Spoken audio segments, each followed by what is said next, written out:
Students, आज हम पढ़ने वाले हैं एक्सरसाइज 10.3 का क्वेश्चन नंबर 1। क्वेश्चन क्या कहता है, find the angle between two vectors. हमें वेक्टर दिए हुए हैं, ए और बी वेक्टर दिए हुए हैं, जिनका मैग्नीट्यूड हमें दिए हुआ है, ठीक, और उनका साथ में हमें दिया हुआ है डॉट प्रोडक्ट दिया है। A vector dot B vector का हमें प्रोडक्ट दिया हुआ है √6 के बराबर है। तो हमने क्या करना है, हमने इन दोनों वेक्टरों के बिटवीन हमें एंगल फाइंड करना है। तो सबसे पहले हम क्या लिखेंगे, हम लिखेंगे हेयर, हमें पहले क्या दिया हुआ है, हमें मॉड दिया हुआ है। पहले जो पहले का वेक्टर का मैग्नीट्यूड हमें दिया हुआ वो कितने के बराबर दिया हुआ है, 3 के बराबर दिया हुआ है। और वेक्टर जो हमारे पास बी वेक्टर है उसका मैग्नीट्यूड हमें कितना दिया हुआ है, 2 के बराबर दिया हुआ है। तो अब हमने क्या करना है, और साथ में हमें इसका डॉट प्रोडक्ट भी दिया हुआ है, A vector dot B vector का डॉट प्रोडक्ट भी दिया, वो दिया हुआ हमें √6 के बराबर। तो हमने अब क्या करना है, एंगल निकालने के लिए हमारे पास एक फार्मूला है, we know a vector dot B vector is equal to mod of A vector mod of B vector cos theta के बराबर। ये हमारे पास फार्मूला है एंगल निकालने के लिए। अब वैल्यू सब्स्टिट्यूट करेंगे जो हमें गिवन में दी गया है, जैसे कि ए डॉट बी का वेक्टर का हमें दिया हुआ 6 के बराबर, मॉड ऑफ ए वेक्टर हमें दिया हुआ 3 के बराबर √3 के बराबर, और बी वेक्टर हमें दिया हुआ 2 के बराबर। ये कॉस थीटा हमारा पास सेम। हम क्या करते हैं, अब √6 को सेम रखते हैं, इन दोनों को मल्टीप्लाई में लेके आते हैं, मल्टीप्लाई का डिवाइड में आ जाता है, sorry √3 × 2 is equal to cos theta के बराबर, ठीक। अब हमने क्या करना है, इन दोनों को कॉस थीटा को मैं जहां पे लेके आता हूं, इनको ऐसे कर लेता हूं √3 × 2। अब जो 6 है, √6 है, क्या मैं इसको ऐसा लिख सकता हूं √3 × √2, क्योंकि √ लगा होगा तो बीच वाले नंबर मल्टीप्लाई होते हैं, हमारे पास अगेन कैसे आ जाएंगे, 6 के 6 आ जाएंगे। जो √3 है उसको भी हम क्या रखेंगे, सेम रखेंगे। अब जो 2 है, मैं इसको ऐसे रफली शो करता हूँ आपको, √2 × √2 किसके बराबर होता है, √2 का स्क्वायर के बराबर होता है।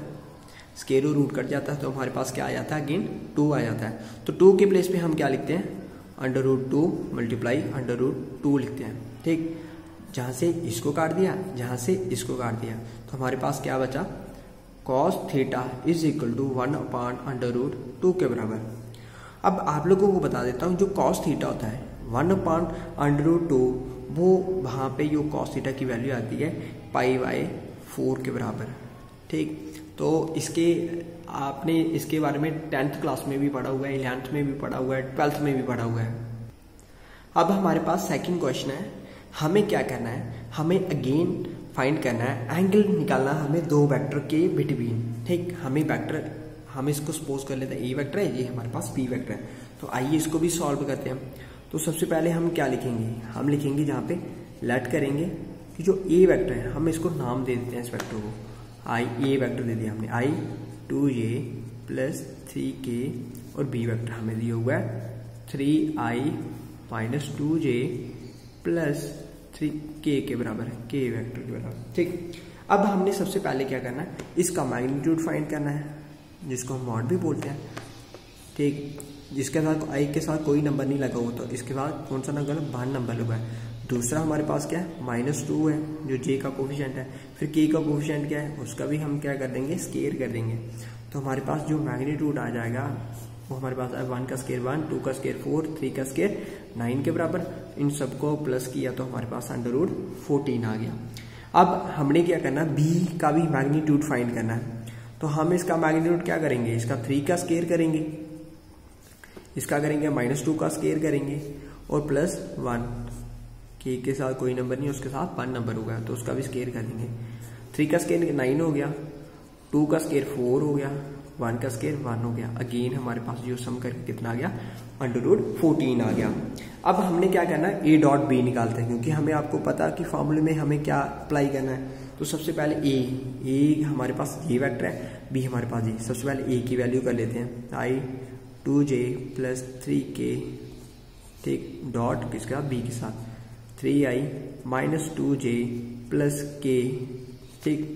अब हमने इसमें क्या करना था, हमने आई जे को मल्टीप्लाई नहीं करना था, क्योंकि हमें पता कि आई को आई के साथ करेंगे,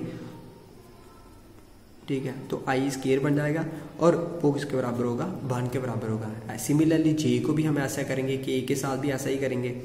तो जहाँ पे क्या करना है, हमने इसका कोफिशिएंट, इसके कोफिशिएंट के साथ मल्टीप्लाई, 1 को करना 3 के साथ, 3 हो गया, माइनस माइनस हो गया प्लस, 2 का कितना हो गया, 4 हो गया, 3 1 का कितना हो गया, 1 हो गया, 3 1 का 3 हो गया। इन सबको प्लस करके हमारे पास कितना आया, 10 के बराबर आया। अब एंगल निकालना है, एंगल निकालने के लिए आपको फॉर्मूला पता है, वी नो। हमने क्या करना है, A vector dot B vector is equal to magnitude of A vector magnitude of B vector cos theta के बराबर है, ठीक। अब वैल्यू निकाल चुका हूं मैं, इसकी वैल्यू है वो हमारे पास कितने के बराबर है, 10, तो हमें 10 फिल कर दूंगा। मॉड ऑफ ए हमारे पास कितना है, √14, बी हमारे पास कितना आ रहा है, √14 कॉस थीटा का कॉस थीटा के बराबर आ रहा है, ठीक।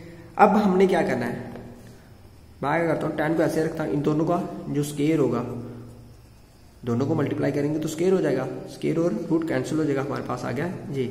हम मैं जहाँ से कॉस थीटा को डिटरमाइन कर देता हूँ, ये मल्टीपल का था, ये नेक्स्ट में डिवाइड हो जाएगा और 10 इधर मल्टीपल में आ जाएगा। अब 2 के टेबल में ये 5 पे आता है, ये 7 पे आता है, ठीक। तो थीटा को हम जहाँ पे ऐसे ही रखते हैं और कॉस को दूसरे जगह के कन्वर्ट करते हैं इनवर्स में, तो हमारे पास 5/7 के बराबर आया। क्वेश्चन नंबर 3 में हमें क्या करना है, find the projection of vector.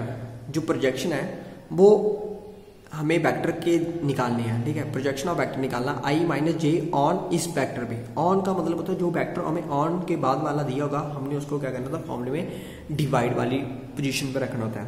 तो आइए हम इसको कैसे करेंगे, देखिए कैसे करना है इसको। तो सबसे पहले हम क्या करेंगे, इस वेक्टर को करने के लिए हम क्या रखेंगे, ए वेक्टर को मान लेते हैं। जी हमारे पास मान लिया, हमारे पास क्या है, ए वेक्टर है, आई वेक्टर आई माइनस जे के, और सॉरी आई माइनस जे, और बी वेक्टर को हमने मान लिया आई प्लस जे, ठीक। अब हमें जब प्रोजेक्शन निकालना है, तो प्रोजेक्शन निकालने का हमारे पास फार्मूला है, प्रोजेक्शन ऑफ वेक्टर, ठीक है, ए ऑन बी। हमने इसको ए वेक्टर माना हुआ है, ठीक है, और इसको बी वेक्टर माना हुआ है, ठीक। अब जब हमने क्वेश्चन भी ऐसे दिया हुआ है, तो ए वेक्टर हमारे पास जे होगा, बी ऑन वेक्टर, ऑन किस पे, इस वाले वेक्टर पे, तो ये हमारे पास बी है। तो इसका सिंपल सा फार्मूला है 1/mod of B vector dot product a dot b का, ठीक। तो सबसे पहले बी का जो मॉड है, 1 को 1 रखते हैं, आई का कोफिशिएंट क्या है, 1 है, तो 1 का स्केयर, दूसरा क्या है, जे का भी, इसका भी 1 का, और ए डॉट बी, ए हमारे पास आ रहा है आई माइनस जे डॉट बी, हमारे पास आ रहा है आई प्लस जे, ठीक। अब सेम रखो, 1 का स्केयर 1, 1 का स्केयर 1, 1 और 1 कितने हो गए, 2 हो गए। अब आई को हमने इसके साथ किया, इसका भी 1, इसका भी 1। जब हम डॉट प्रोडक्ट करते हैं, हमने सिर्फ कोफिशिएंट ही करनी होती है मल्टीप्लाई। 1 को 1 के साथ किया तो हमारे पास आ गया 1, प्लस माइनस माइनस होता है, दोनों जे के एलिमेंट है, इसके साथ भी 1 है, इसके साथ भी 1, 1 को 1 के साथ किया तो हमारे पास कितना आ गया, 1 आ गया। 1/√2 रखो, ये दोनों कट गए तो हमारे पास आ गया 0। तो 0 को किसी भी नंबर के साथ मल्टीप्लाई करो तो हमारा रिजल्ट भी क्या रहता है, 0 रहता है। तो क्वेश्चन नंबर ये 4 है, वो भी हमने ऐसे ही करना है। तो सबसे पहले हमने क्या करना है, ए वेक्टर लेना है, ठीक। ए वेक्टर आ जाएगा हमारे पास, ये आई प्लस 3j प्लस 7k, और बी वेक्टर आ जाएगा हमारे पास 7i माइनस जे प्लस 8k के बराबर आ जाएगा, ठीक। प्रोजेक्शन हम निकालने के लिए हमारे पास ट्रिक सेम रहेगी, फॉर्मूला सेम रहेगा, projection of vector a on b, ठीक। फार्मूला हमारे पास सेम रहेगा, ठीक। फार्मूला क्या है, 1/, मैग्नीट्यूड किसका, बी का, और ए डॉट का, ए वेक्टर डॉट बी वेक्टर, इन दोनों का डॉट प्रोडक्ट, ठीक। अब देखो जो बी है, बी के क्या एलिमेंट है हमारे पास, 7 का स्केयर, इसका कोई नंबर नहीं तो 1 का स्केयर, इसके साथ 8 है के के साथ, ठीक। अब ए के एलिमेंट है, ए हमारे पास ये है आई प्लस 3j प्लस 7k, ठीक, डॉट किसके साथ, बी के साथ, 7i minus j plus 8k, ठीक। 1 का 1 रखो, ठीक। 7 का स्क्वायर कितने के बराबर आ गया, तो हमारा 7 का स्क्वायर कितने के बराबर आ गया, 49 के बराबर आ गया। 1 का 1 और 8 का स्क्वायर कितने के बराबर, 64 के बराबर, ठीक। अब 1 को i वाले i एलिमेंट के साथ मल्टीप्लाई करो। 1 को किया 7 के साथ कितना आ गया, 7 आ गया। प्लस माइनस माइनस हो गया, j के साथ करो, इसके साथ कोई ना एलिमेंट नहीं है तो उसका 1 है, 3 1 का 3 हो गया। अब 8 7 का कितना होता है, 56 होता है। तो हम क्या कर लेंगे, हम लिख लेंगे इसको क्या, 56 के बराबर, ठीक। अब दोनों को करो क्या, 1 अपान इन सबको प्लस करके 49 प्लस 1 50 हो गया। 50 को प्लस करो 64 का, तो ये हमारे पास आ गया 114, 114 के बराबर आ रहा है। अब इन सबको भी सॉल्व करके हमारे पास क्या आ रहा है, 56 को हमने क्या कर लिया, 7 के साथ प्लस कर दिया, तो ये हमारे पास आ गया वही 63 के बराबर। और उसमें से 3 निकाल लिए तो हमारे पास कितने बच गए, 60 बच गए, ठीक। तो हमारे पास ये कितना आ गया, 60 के बराबर आ गया। तो बाद में हम लिखेंगे हम इसको किसके बराबर, 60/√114 जो 114 के बराबर है। अगर आप लोगों को हमारी वीडियो अच्छी लग रही है तो प्लीज़ इसे कृपया करके शेयर करें। Thank you.